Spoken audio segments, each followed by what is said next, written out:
जुग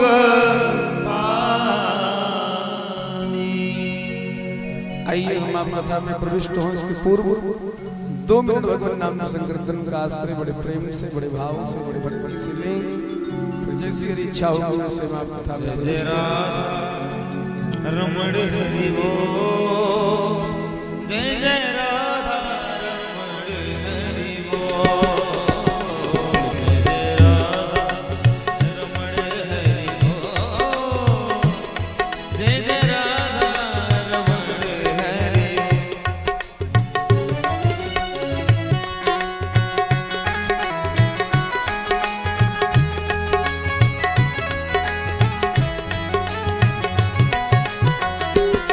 जय जय राधा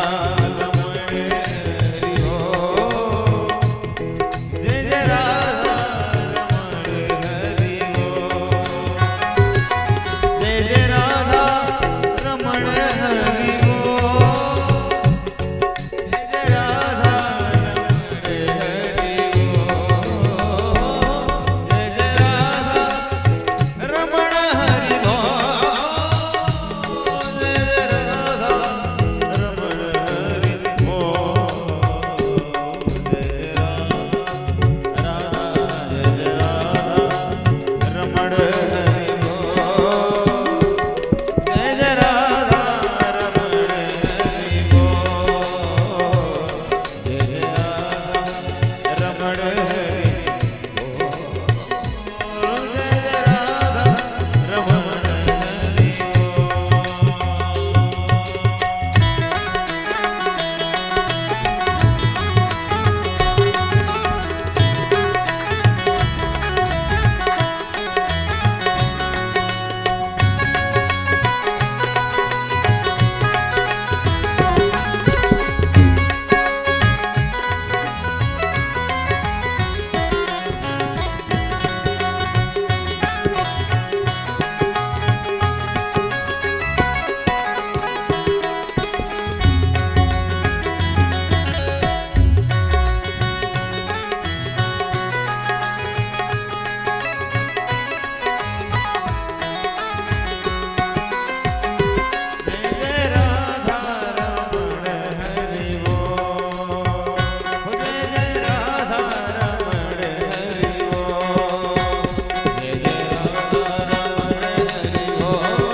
जय राधा जय जय राधा रमण हरि बोल, जय जय राधा रमण हरि बोल,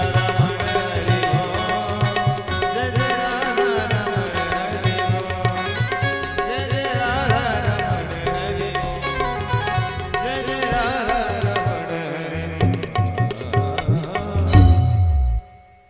बोले वत्सल भगवान की। आइए हम आप कथा में प्रविष्ट हूँ। आज प्रथम दिवस है। आप लोगों ने बड़ी श्रद्धा भाव से आज कलश यात्रा को संपन्न किया।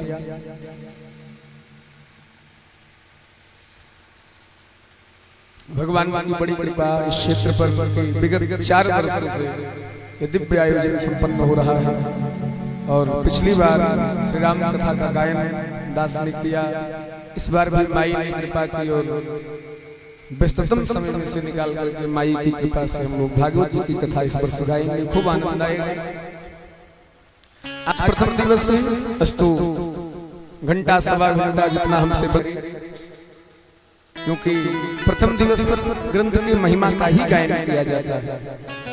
क्यों भाई? गोस्वामी जी मानस में कहते हैं, चाहे वस्तु हो, चाहे कोई भी वस्तु हमको प्राप्त हो, बिना जाने बिना उसको समझे उसके प्रति हमारा प्रेम नहीं बढ़ता है। अस्तुभाव श्रद्धा के साथ आज प्रथम दिवस से हम लोग घंटा सवा घंटा भगवान की पावन गाथा को सुनेंगे। देखिए भाई,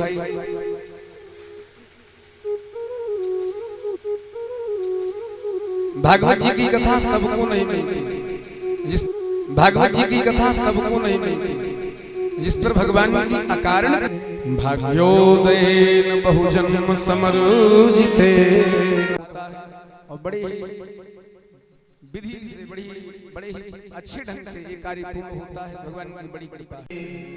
तापत्रे विनाश पुरुषाय श्री कृष्णाय वयं नमः। भागवत जी के प्रथम श्लोक में भगवान श्री कृष्ण द्वैपायन वेदव्यास कहते हैं भगवान का स्वरूप कैसा है, तो सच्चिदानंद रूपाय भगवान सत्य कभी दैविकता। ब्रह्मा जी ने कहा ठीक है, हम स्थान आपको बताएंगे। सो ब्रह्मा जी ने एक चक्र छोड़ा और ब्रह्मा जी ने कहा इस चक्र की निमी जहां जाकर रुक जाएगी वही सबसे सुंदर स्थान होगा। तो आगे आगे चक्र चला, पीछे पीछे ब्रह्मा जी चले। चलते चलते चक्र आकर के एक अरण्य में रुक गया, उसकी निमी आकर के एक अरण्य में रुकी, उसी का नाम नैमिषारण्य हो गया।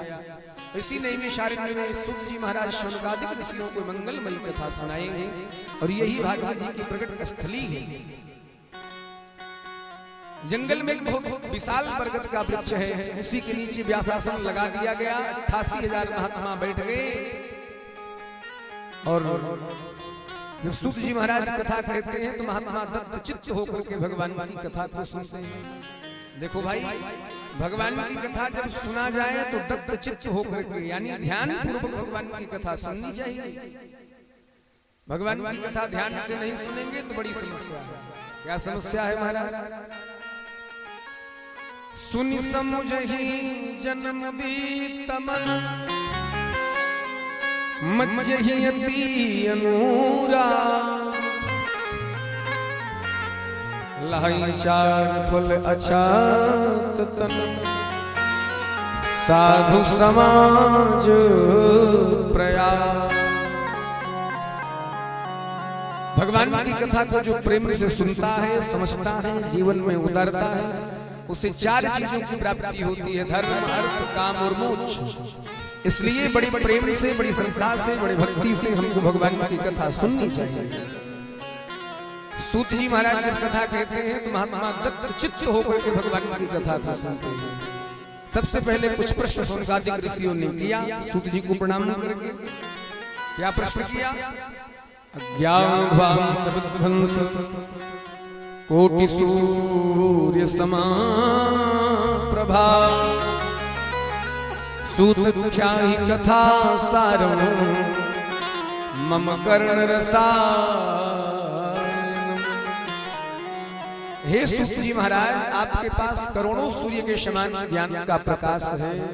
हमारा हृदय अज्ञान अंधकार से व्याप्त है, इसलिए अपने दिव्य ज्ञान की किरण हमारे कर्ण कोहरों में डालिए ताकि हमारे भीतर का अज्ञान समाप्त हो जाए। आज हम आपको यही प्रणाम करके पूछना चाहते हैं कि बड़े बड़े महात्मा ऐसा क्या करते हैं कि जिससे उनका विवेक सदैव जागृत रहता है, उनका विवेक सदैव भगवान के चरणों में लगा रहता है। क्योंकि घोर कलिकाल आ रहा है, कठिन काम कोई कर नहीं सकता। जो समस्त शास्त्रों का सार है वो हमें कृपा करके बताइए। भक्ति का जो सबसे सरल साधन है वो कृपा करके बताइए, क्योंकि आपके ऊपर गुरुदेव की बड़ी कृपा है। चिंतामणिर्लोक सुखम सुरद्रुहो स्वर्ग संपदम प्रयच्छति गुरु प्रीतो वैकुंठम योगी दुर्लभम। सूत जी से शौनकादिक ऋषि कहते हैं प्रभु किसी को चिंतामणि प्राप्त हो जाए तो उसके जीवन की सारी चिंताएं समाप्त हो जाती हैं। जिस वस्तु का चिंतन करेगा वो वस्तु उसके सामने प्रकट हो जाएगी। किसी को कल्प वृक्ष प्राप्त हो जाए तो कल्पना करने मात्र से वो वस्तु उसके सामने प्रकट हो जाएगी। लेकिन कल्प वृक्ष और चिंतामणि तो केवल भौतिक सुख संसाधन दे सकते हैं, हमें भगवान से नहीं मिला सकते। इसलिए हे सूत जी महाराज, आप पर गुरुदेव की बड़ी कृपा है। आप बड़े प्रेम से हमें गुरु कृपा का प्रसाद प्रदान करिए। जब अनुनय निवेदन किया, अनुनय भी नहीं किया, तो सूत जी महाराज प्रसन्न हो गए। बोले तुम्हारे मन को देख करके हम गदगद हो गए हैं, तुम्हारे मन में जो मेरे प्रति श्रद्धा है उसको देख करके हम गदगद हो गए हैं। अब हम तुमको समस्त शास्त्रों का सार ही सुना देंगे, लेकिन सावधानतया शृणु, सावधान होकर के भगवान की कथा सुनो। भगवान सूत कहते हैं कि सारा संसार काल के गाल में समाहित होता जा रहा है। देखो भाई, कोई परमानेंट होके नहीं आया है, जो आएगा सो जाएगा, कोई भी हो। कहते सारा संसार काल के गाल में जा रहा है, इसलिए हमको यत्न करना चाहिए, वो प्रयत्न करना चाहिए जिससे भव सागर से, भव बंधन से हम छूट जाएं। अरे तेल चमेली चंदन साबुन चाहे लगा लो सेंट, जगत में कोई न परमानेंट, जगत में कोई न तेल चमेली चंदन साबुन, तेल चमेली चंदन साबुन चाहे लगा लो सेंट, जगत में कोई न परमानेंट, जगत में कोई न परमानेंट।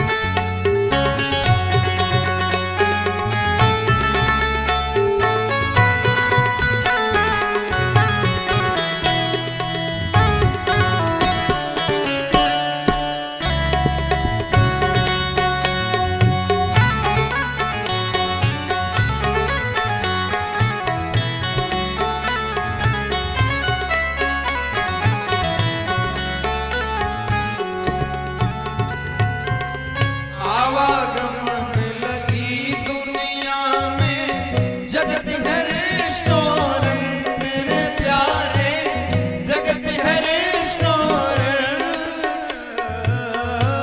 आवागमन लगी दुनिया में, जगत है रेस्टोरेंट मेरे प्यारे, जगत है रेस्टोरेंट। अंत समय में अंत समय में उड़ जाएंगे, अंत समय में उड़ जाएंगे, अंत समय में उड़ जाएंगे। तेरे तंबू टेंट, जगत में न परमानेंट, जगत में कोई न परमानेंट, जगत में कोई न परमानेंट।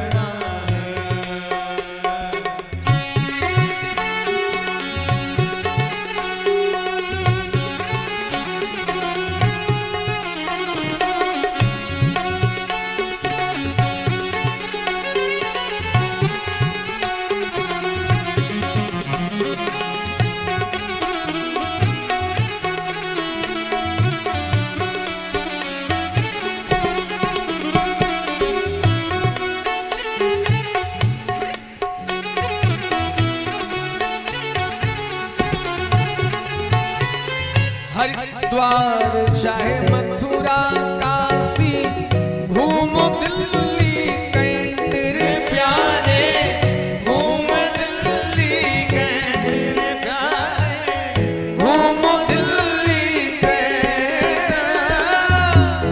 मन में नाम प्रभु का राखो, मन में नाम प्रभु का राखो, मन में नाम हरि का राखो,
पति या जर्नल कर्नल चाहे हो लेफ्टिनेंट रे प्यारे, चाहे हो लेफ्टिनेंट रे प्यारे, चाहे हो लेफ्टिनेंट, काल सभी को खा जाएगा, सभी को खा जाएगा।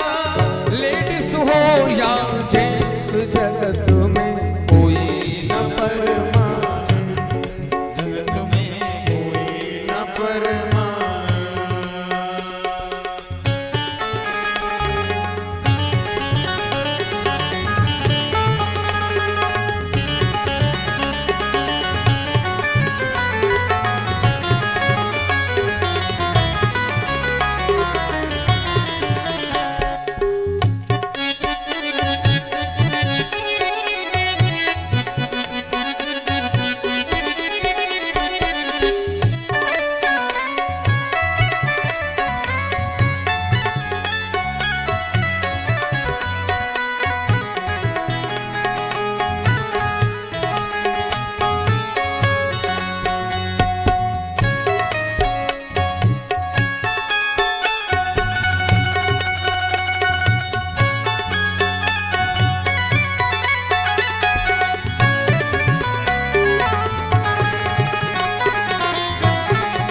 साधु संत की संगत कर लो या सच्ची गवर्नमेंट रे प्यारे, यह सच्ची गवर्नमेंट रे प्यारे, यह सच्ची गवर्नमेंट।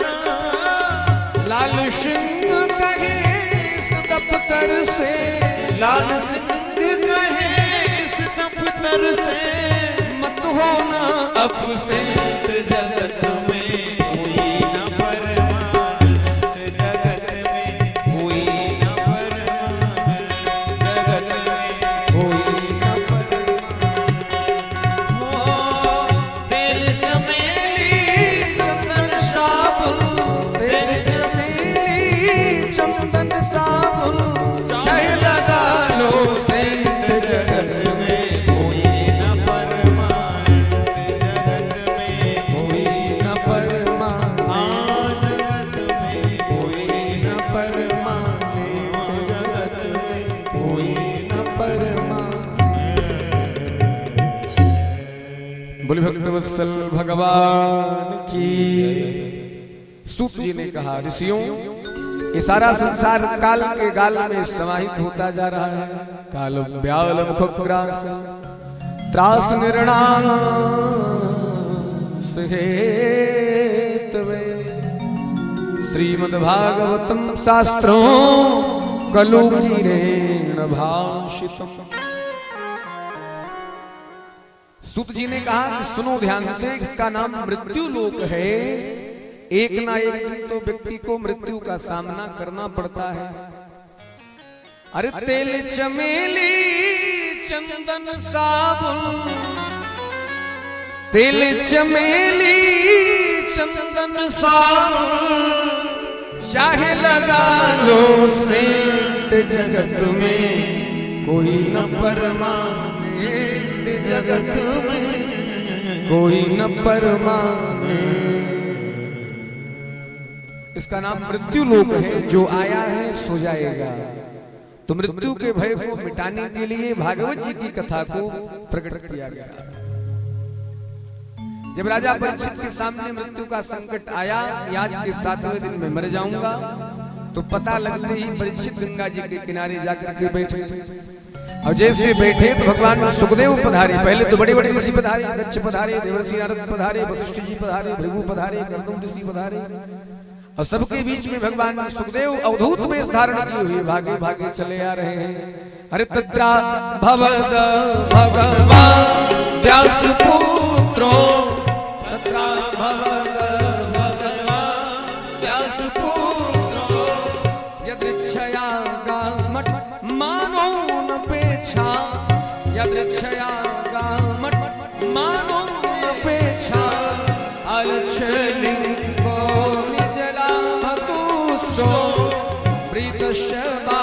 प्रीतशबालैरवधूत बेसा प्रीतशबालैरवधूत बेसा तत्र भवत भगवान् तत्र भवत भगवान् तत्र भवत भगवान्। स्वयं भगवान सुखदेव ही भगवान व्यास नंदन ने ही कृपा करके परीक्षित का कल्याण करने के लिए आ गए। जैसे भगवान सुखदेव पधारे परीक्षित को कथा सुनाने ही वाले थे, इसी बीच में देवता अमृत का कलश लेकर के चले आए और भगवान सुखदेव से बोले सरकार एक काम करो, अमृत परीक्षित को पिला दो, भगवान की कथा हमको पिला दो। भगवान सुखदेव को बड़ी जोर से हंसी आई। भगवान सुखदेव सोचने लगे देवता इतने परमार्थी कब से हो गए भाई, क्योंकि देवता तो सदैव स्वार्थी हैं। आए देवा सदा स्वार्थी बचन कहीं जनो पर मान। देवता तो सदैव स्वार्थी है, तुम्हें परमार्थी कब से हो गए। भगवान सुखदेव को हंसी आ गई। अरे भाई करोड़ों की मणि लेकर के कांच का टुकड़ा देना चाहते हो। भगवान सुखदेव ने देवताओं को डांट दिया। वसुधा कथा लोके को कांचा क्वामणिर महा ब्रह्मरा तो विचारिये तदा देवांजहा। सुखदेव जी का नाम है ब्रह्मराज और परीक्षित जी का नाम है विष्णुराज। जहां ब्रह्मराज वक्ता हो और विष्णुराज श्रोता हो, उसको कौन ठग सकता है। भगवान सुखदेव ने देवताओं को डांट दिया। अरे ठगियाओं, तुम करोड़ों की मणि लेकर के कांच का टुकड़ा देना चाहते हो, तुम प्रेम से सुनने आते तो मैं भाव से भगवान की कथा सुनाता, लेकिन तुम तो सौदागर बन के आए हो। भगवान की कथा का कोई मोल नहीं है, कोई इसका मोल तुम तो है ही नहीं। भगवान की कथा अपने आप में अद्भुत है। भगवान सुखदेव ने कहा रे देवताओं, तुम प्रेम से सुनने आते तो मैं भाव से सुनाता, लेकिन तुम तो सौदागर बन के आए हो, इसलिए हम तुमको कथा नहीं प्रदान करेंगे। नारदो तस्य कथामृतम, भगवान की कथा नहीं प्रदान किया। और भगवान सुखदेव ने देवताओं को डांट करके भगा दिया, जाओ यहां से। देखो भाई, भगवान की कथा यदि हमको इस मानव जीवन में, इस कलिकाल में प्राप्त हो रही है, तो ये मानना कि इस ग्राम पर, इस समाज पर, इस क्षेत्र पर भगवान की बड़ी कृपा है, माँ की बड़ी कृपा है। भगवान की कथा पैसे से नहीं मिलती, भगवान की कथा परिश्रम से नहीं मिलती, भगवान की कथा पुरुषार्थ से नहीं मिलती। भगवान की कथा जब भी मिलती है तो केवल और केवल भगवान की कृपा से ही मिलती है महाराज। भगवान की कथा में कोई भेदभाव नहीं है, कोई भी सुन सकता है। धुंधकारी जैसे पापी भी सुन लेते हैं और गोकर्ण जैसे महात्मा भी भगवान की कथा को सुन लेते हैं। लेकिन भगवान का जो अमृत है स्वर्ग का, उसमें तो भेदभाव है, लेकिन भगवान की कथा अमृत में कोई भेदभाव नहीं है, इसलिए भगवान की कथा दिव्य है। भगवान सुखदेव ने कहा रे देवताओं, वसुधा को कथा लोके वो कांचा क्वामणिर महान। तुम अमृत की तुलना भगवान की कथा से करते हो।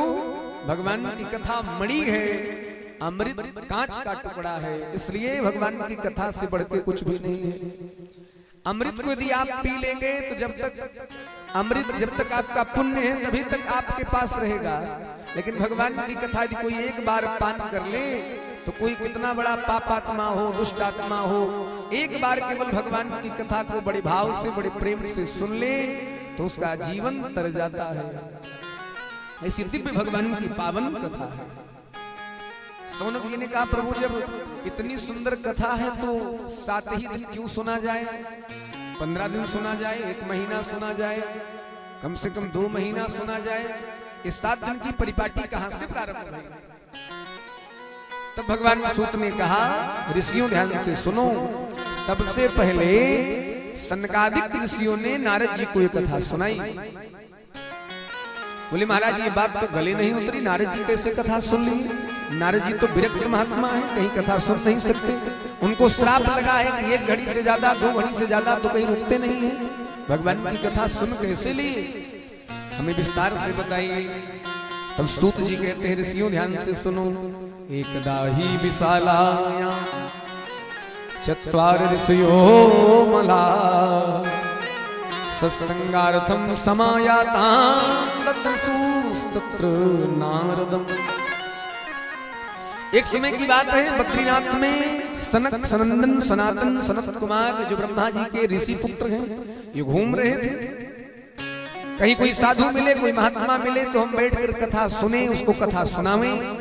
तब तक अचानक नारद जी पर दृष्टि पड़ गई, और ज्यों नारद जी पर दृष्टि पड़ी सो भाग करके नारद बाबा के पास चारों ऋषि कुमार आए।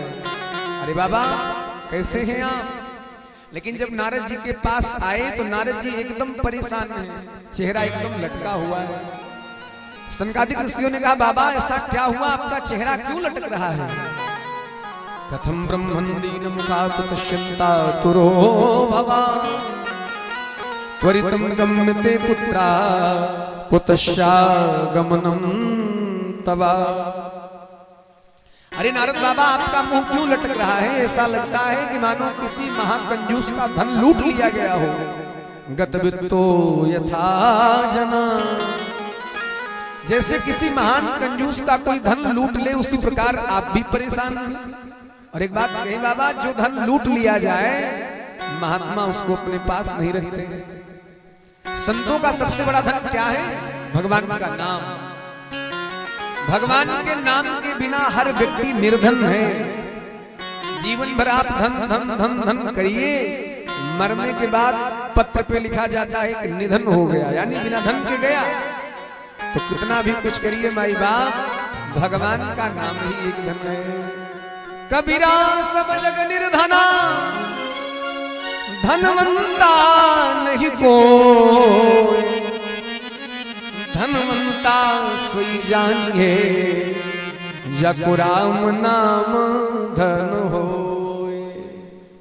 जिसके पास भगवान के नाम का धन है वही सबसे बड़ा धनवान है, नहीं तो किसी को धनवान नहीं कहा जा सकता। सबसे बड़ा धन तो केवल भगवान का नाम ही है। देखो भाई, जिसे पाकर के भक्तिमती मीरा कहती है कि पायो जी मैंने राम रतन धन पायो।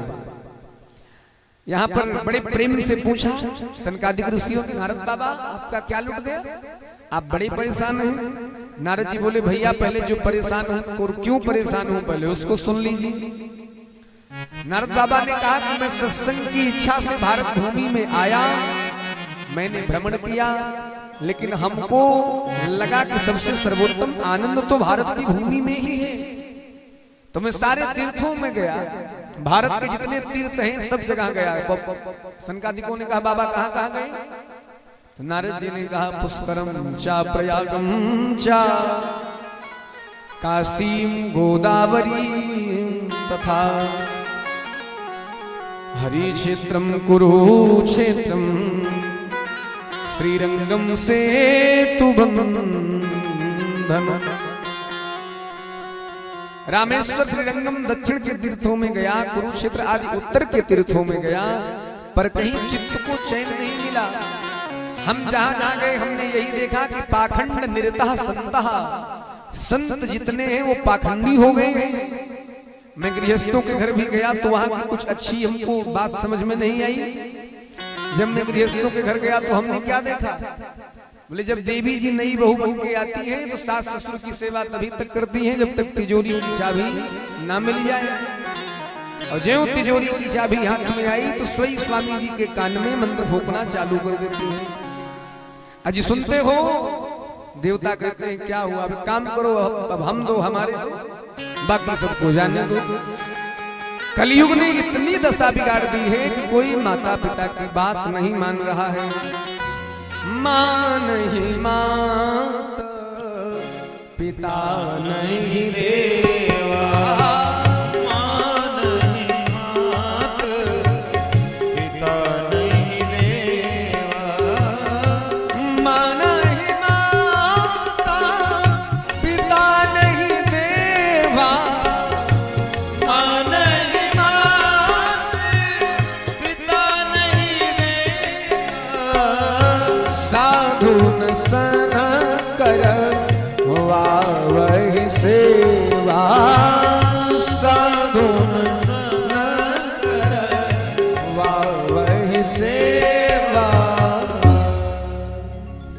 नारद जी ने कहा कि कलयुग ने सबकी दशा बिगाड़ दी है महाराज। कोई माता पिता की बात नहीं मान रहा है, कोई माता पिता से सलाह नहीं ले रहा है, कोई माता पिता की आज्ञा का पालन नहीं कर रहा है।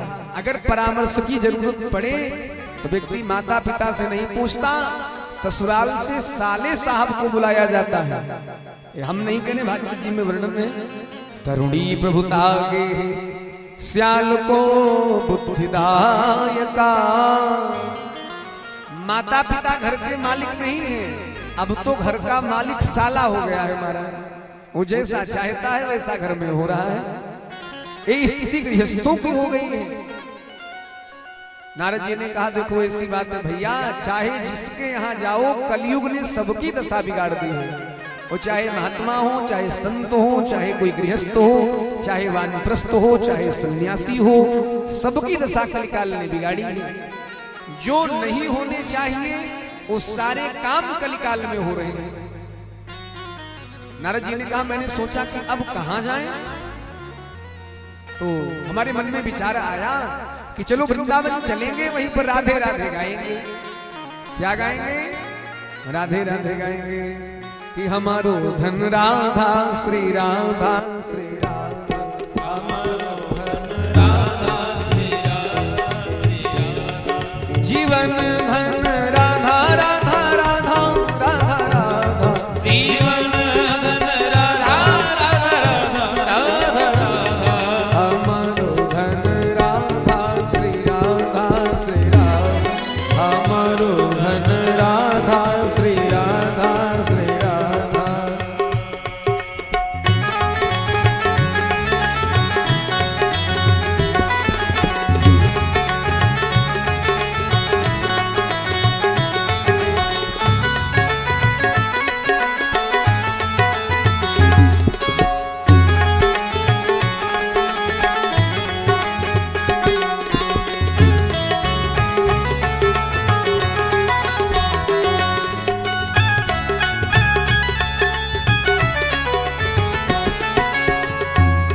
वृषभानु दुलारी राधा राधा राधा राधा राधा, वृषभानु दुलारी राधा राधा राधा राधा राधा, मोहन की प्यारी राधा राधा राधा राधा राधा, मोहन की प्यारी राधा राधा राधा राधा राधा, हमारो धन राधा श्री राधा श्री राधा, हमारो धन राधा श्री राधा, जीवन धन राधा राधा राधा राधा राधा, जीवन धन राधा राधा राधा राधा, हमारो धन राधा श्री राधा श्री राधा, हमारो धन राधा श्री राधा श्री राधा।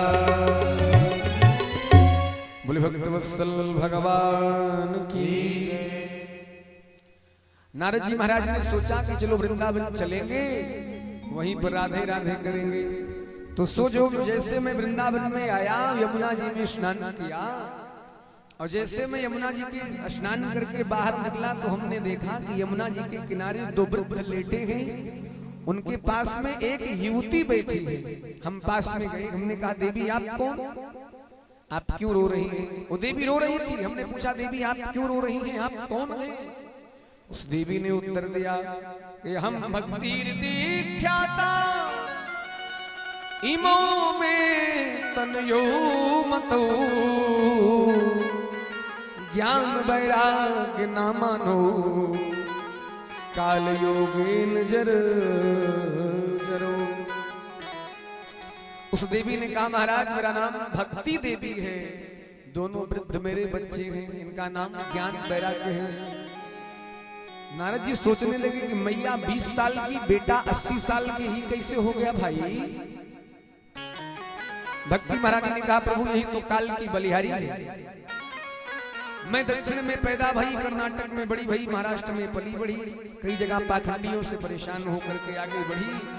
तो जैसे मैं वृंदावन में आई, मैं तो नई नवेली हो गई, पर मेरे दोनों बच्चे बूढ़े हो गए। अगर मेरे बच्चे स्वस्थ नहीं हुए इदं स्थानं परित्यज्य विदेशं गम्यते मया। अगर मेरे बच्चे स्वस्थ नहीं हुए तो इस स्थान को छोड़ करके मैं विदेश में चली जाऊंगी। नारद जी क्षण भर में भक्ति की पीड़ा को समझ गए। बोले देवी परेशान ना हो, सतयुग में, द्वापर में, त्रेता में आप प्रसन्न रही, लेकिन अब कलिकाल आने वाला है। ज्यों-ज्यों कलयुग बढ़ता जाएगा भक्ति के सारे साधन समाप्त हो जाएंगे। कलयुग रूपी दावाग्नि में भक्ति के जितने साधन हैं सब समाप्त हो जाएंगे। भाई देखो, जितना मन व्यक्ति का अपकर्म करने में लगता है ना, उतना मन व्यक्ति का भजन करने में नहीं लगता।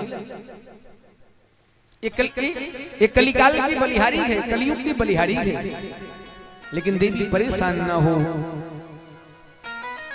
मैं नारद यदि तुम्हें जन जन में स्थापित ना करवा दिया तो हमारा नाम भी नारद नहीं होगा, भगवान का दास नहीं कहलाऊंगा।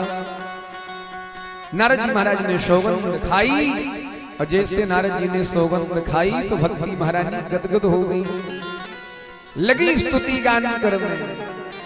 भक्ति महारानी गा रही है, जयति जगति मायां यस्य कायाधवस्ते, जयति जगति मायां यस्य कायाधवस्ते, वचन रचन में कम केवलम चाकलैया, वचन रचन में कम केवलम चाकलैया, ध्रुव पदम प्रिया तो कृपा तो ध्रुवोयो, ध्रुव पदम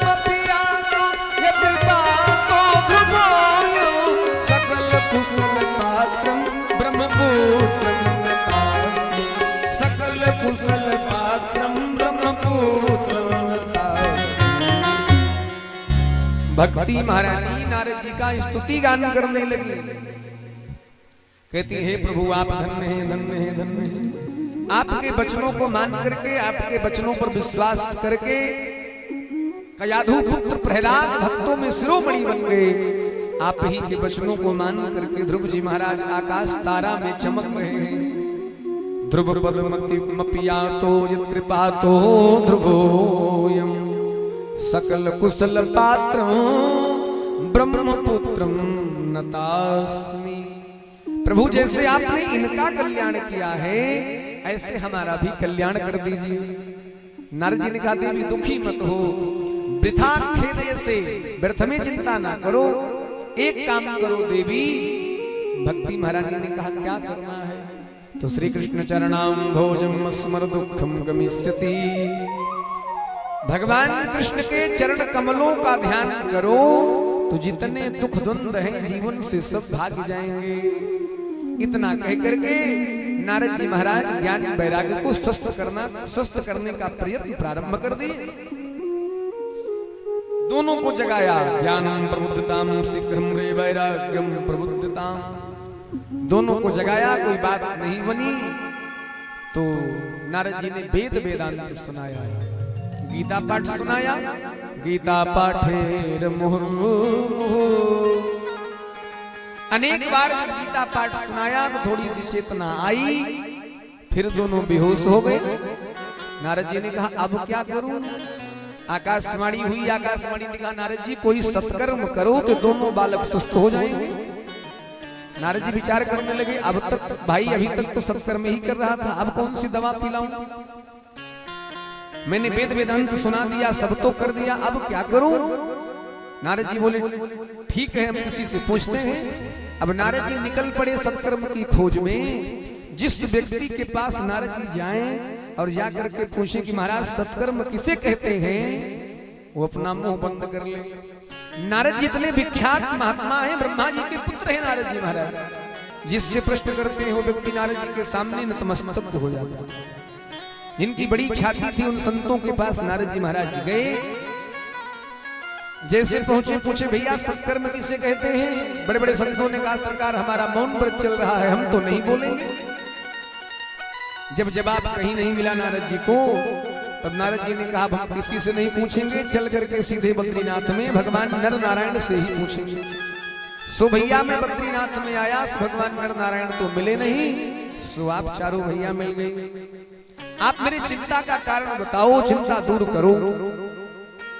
अपनी मनोराम कहानी सुना दी। जैसे इतना कहा, भैया मेरा प्रश्न है, सत्कर्म किसे कहते हैं? चारों भाइयों ने कहा, बाबा इतनी छोटी सी बात पे आप परेशान हो रहे हैं। माम चिंता कुरुदेवर से, मां चिंता कुरुदेवर से,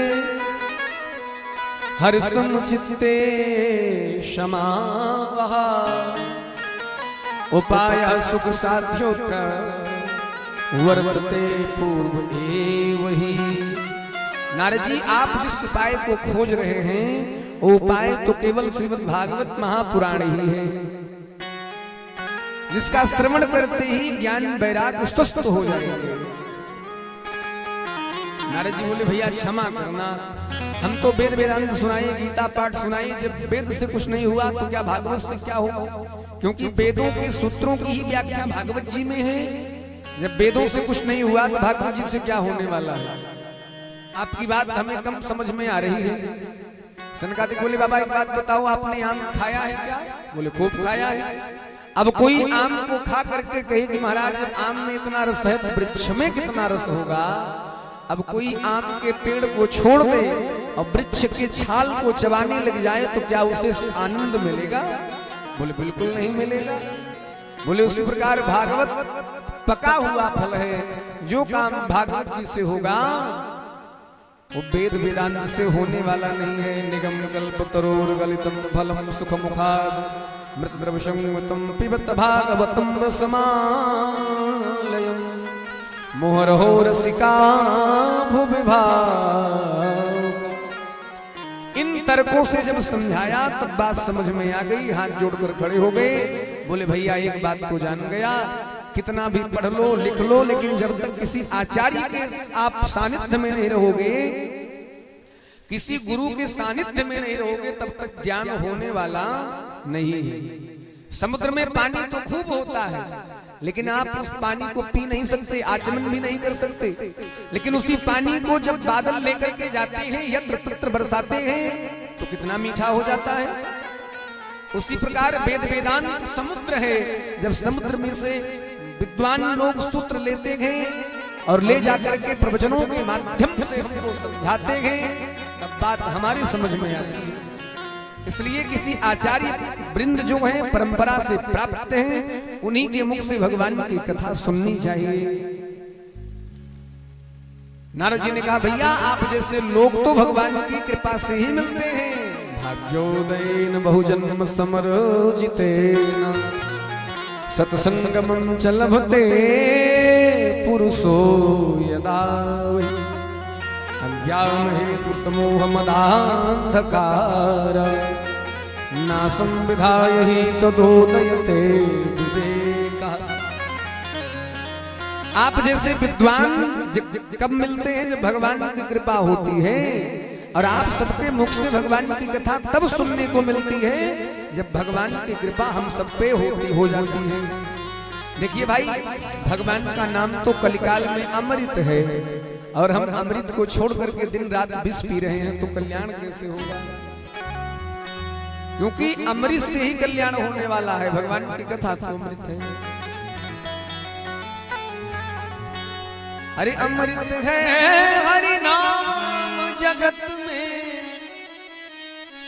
अमृत है हरि नाम जगत में, छोड़ विषय विष पीना क्या, हरि नाम नहीं तो जीना क्या, हरि नाम नहीं तो जीना क्या, हरि नाम नहीं तो जीना क्या, हरि नाम नहीं तो जीना क्या।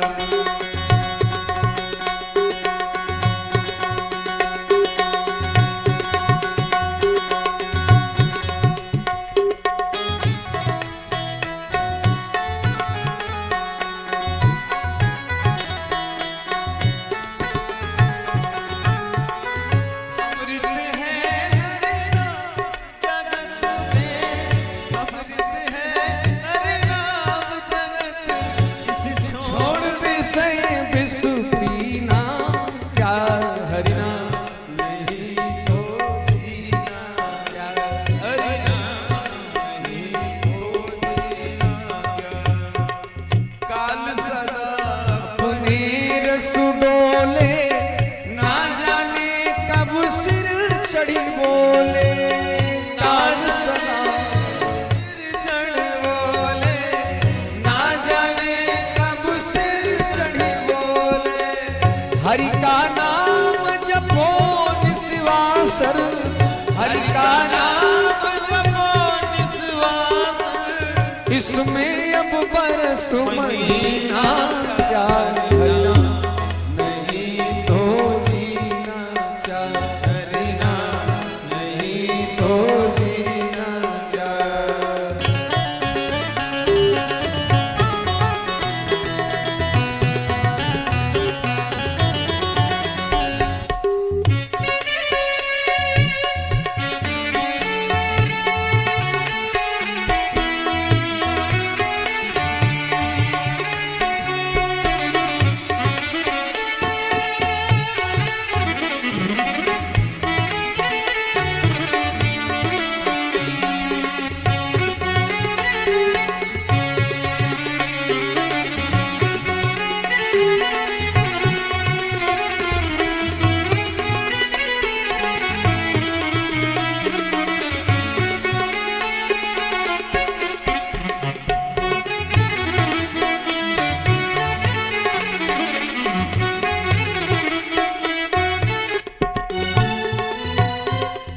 तीर्थ है हरि नाम तुम्हारा, फिर क्यों फिरता मारा, फिर क्यों फिरता मारा।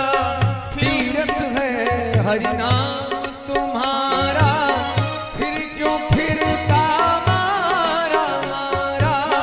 फिर क्यों फिरता मारा। अंत समय हरि नाम न आवे, अंत समय हरि नाम न आवे। काशी और मदीना क्या हरि नाम, नहीं तो जीना क्या करना, नहीं तो जीना क्या।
भूषण से सब अंग सजावे, रसना पर हरि नाम आवे। भूषण से सब अंग सजावे, रसना पे हरि नाम न आवे। भूषण से सब अंग सजावे, रसना पर हरि नाम आवे। रसना पर हरि नाम न आवे। रसना पर हरि नाम न आवे। देह पड़ी रहे जाए यहीं पर, देह पड़ी रहे जाए यहीं पर। देह पड़ी रहे जाए यहीं पर। देह पड़ी रहे जाए यहीं पर। कुंडल और नदीना क्या हरि नाम, नहीं तो जीना क्या हरि नाम, नहीं तो जीना क्या।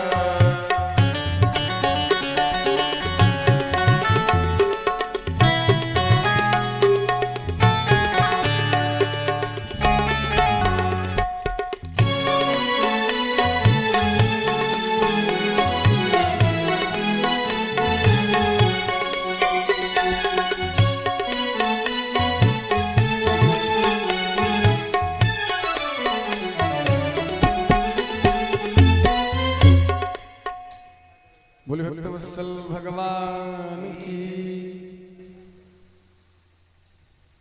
नारद जी ने कहा कि भैया भाग्योदयेन बहुजन्म समर्जितेन सत्संगम च लभते पुरुषो यदा वै अज्ञान हेतुकृत मोह मदान्धकार नाशं विधाय हि तदोदयते विवेकः। अनेक जन्मों के जब अर्जित भाग्य अर्जित पुण्य हमारे उदीयमान होते हैं तब हमको आप जैसे संत वृंद मिल जाते हैं और उनके मुख से भगवान की कथा सुनने को मिल जाती है। देखो भाई, जब तक भगवान की कथा नहीं सुनेंगे तब तक जीवन में विवेक आने वाला नहीं। आप जब तक कथा नहीं सुनेंगे आप विवेकवान नहीं हो सकते। बुद्धिमान तो हर व्यक्ति है, पर विवेकवान तो कोई कोई होता है जो भगवान की कथा को सुन लेता है। क्योंकि बिनु सत्संग विवेक न होई, रामा कृपा बिनु सुलभ न सोई। जब भगवान की कृपा होती है तब व्यक्ति भगवान की कथा में बैठ पाता है, और जब भगवान की कथा को व्यक्ति सुन ले तो उसके जीवन में विवेक का भास्कर उदीयमान हो जाता है। नारद जी ने हाथ जोड़ लिया। नारद जी ने कहा भैया अब तो आपके मुख से कथा सुननी है, कहां सुनने आप कहां सुनाएंगे? सनकादिक बोले चलो नारद जी हरिद्वार में, ताकि नीचे के लोग थोड़ा ऊपर आ सके और ऊपर के लोग थोड़ा नीचे आ सके। जो कंदराओं में गुफाओं में महात्मा बैठे हैं थोड़ा नीचे चले आएंगे उतर करके, और जो संसारी मनुष्य हैं थोड़ा नीचे से ऊपर चले आएंगे, काम क्रोध को छोड़ करके। बोले चलो। देखो भाई, हरिद्वार हरि का द्वार है, इसके अनेक नाम हैं। हरिद्वारम हरद्वारम गंगा द्वारम तथैव च, अनेक नाम है हरिद्वार के। तो द्वार का मतलब होता है देहली। देहली में दीपक जलाओ तो बाहर भी उजाला अंदर भी उजाला। तो हरिद्वार के देहली पर हरि के द्वार पर इस अध्यात्म दीप को प्रकाशित किया है सनकादिक ऋषियों ने। जैसे सनकादिकों ने कथा सुनाना प्रारंभ किया, बड़ी विशाल भीड़ इकट्ठा होने लगी, और जैसे महात्मा सुनाया है कि सदा सेव्या श्रीमद्भागवती कथा यस्याः श्रवण मात्रेण हर्षितं समाश्रये।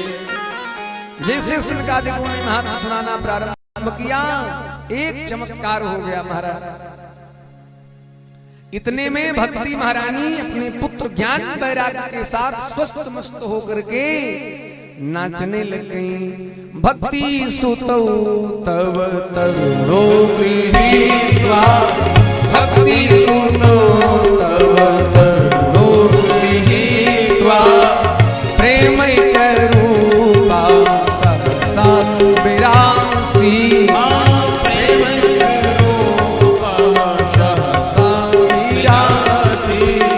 श्री कृष्ण गोविंद हरे मुरारे, नाथे तीना मानि मुहुर्वदन्ति, नाथे तीना मानि मुहुर्वदन्ति।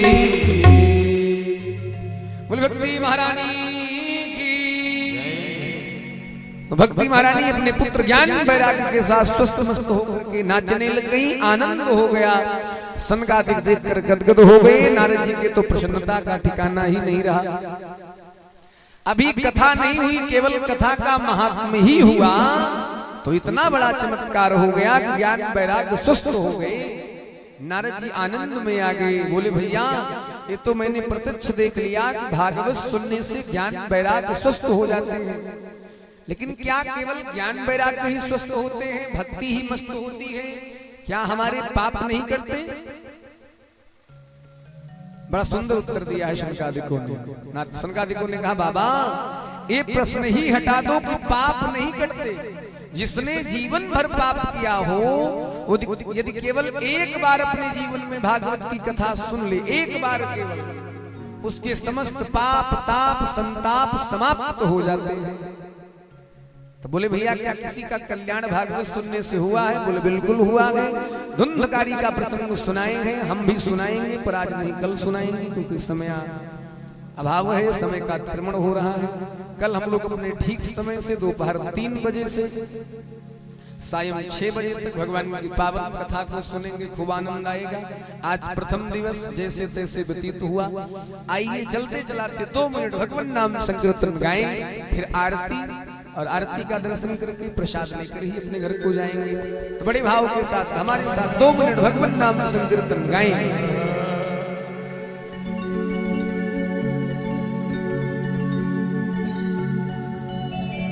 मेरी रसना से राधे राधे नाम निकले हैं,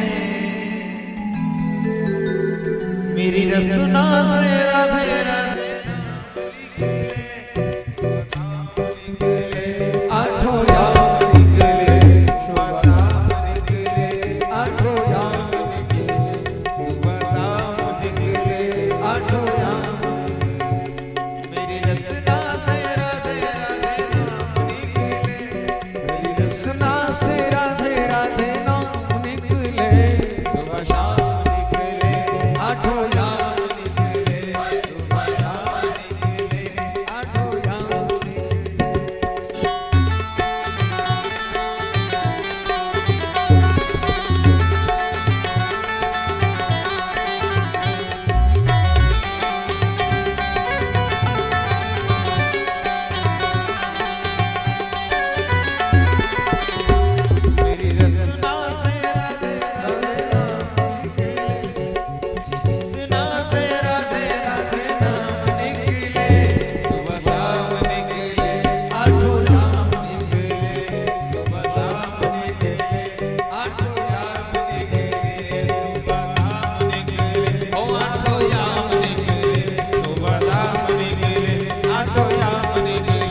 वत्सल भगवान आज के आनंद की। ओम नमः पार्वती पतये हर हर हर महादेव। आप लोग अपने स्थान पर खड़े हो जाएं, भगवान की मंगलमय आरती का दर्शन करें। जो भी लोग पंडाल में बैठे हैं अपने स्थान पर खड़े हो जाएं, कोई बैठा ना रहेगा। भगवान की मंगलमय आरती का दर्शन हम आप करेंगे। हरि ओम इदगुं हविः प्रजननम में गुं सर्वगण गुं स्वस्ते आत्मसनि प्रजासनि पतिसनि लोक धन्य भय धनि इंद्रयाम बहुनम ने करोद वदनम